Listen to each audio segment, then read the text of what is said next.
اللہ رب العزت نے قرآن پاک کے اندر قسم کھائی، والفجر ولیال عشر، قسم ہے صبح کے وقت کی، فجر کے وقت کی، اور قسم ہے راتوں کی، قسم ہے 10 راتوں کی۔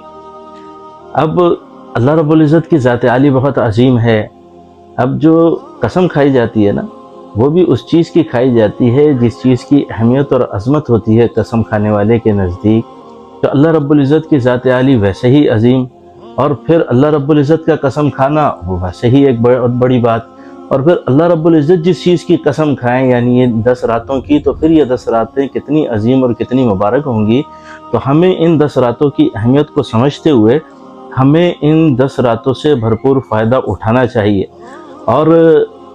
بعض مفسرین نے تو اس میں اختلاف کیا کہ شب قدر زیادہ افضل ہے، یہ 10 راتیں زیادہ اہم ہیں، کیونکہ شب قدر 1000 راتوں کے برابر۔ اور بعضوں نے کہا کہ یہ راتیں وہ راتیں ہیں کہ جن کی قسم اللہ رب العزت نے خود کھائی،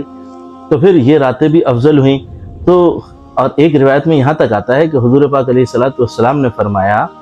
کہ جو شخص ان 9 دنوں کا، یعنی ذی الحجہ کے شروع کے جو 9 دن بنتے ہیں، ان میں سے 9 دنوں کا روزہ رکھے تو ہر دن کا روزہ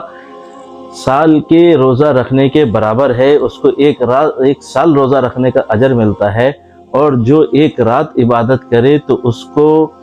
شب قدر کی عبادت کے بقدر ثواب ملتا ہے۔ تو اس کا ہر دن جو روزہ رکھنے کا، اس کا ایک سال روزہ رکھنے کا ثواب، اور جو رات عبادت کی جائے تو اس کی پوری رات شب قدر کے برابر عبادت کرنے کا ثواب۔ اور پھر اس وقت ہم جن حالات کے اندر ہیں، چاہے معاشی معاملات ہوں یا انفرادی معاملات ہوں یا ملکی معاملات ہوں، تو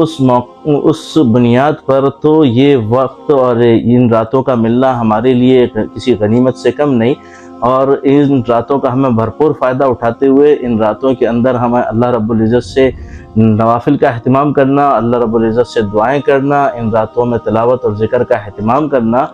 اور اپنے مسائل کے لیے اللہ کے آگے گڑ گڑا کر مانگنا کہ اے اللہ ہمارے معاملات بھی حل فرما دے،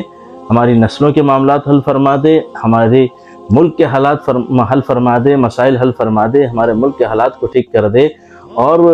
اللہ رب العزت اس کے ذریعے سے پوری امت مسلمہ کے معاملات کو اللہ رب العزت بہتر فرما دے۔ تو ان راتوں کو بھرپور عبادت کے اندر گزارا جائے، ان کی اہمیت کو سمجھا جائے، اور ان راتوں میں بالکل وقت کو ضائع نہ کیا جائے۔ اور آخر میں ایک خصوصی مجرب عمل جو حضرات رزق کی تنگی کے اندر ہیں، ان راتوں سے بھرپور فائدہ اٹھا سکتے ہیں،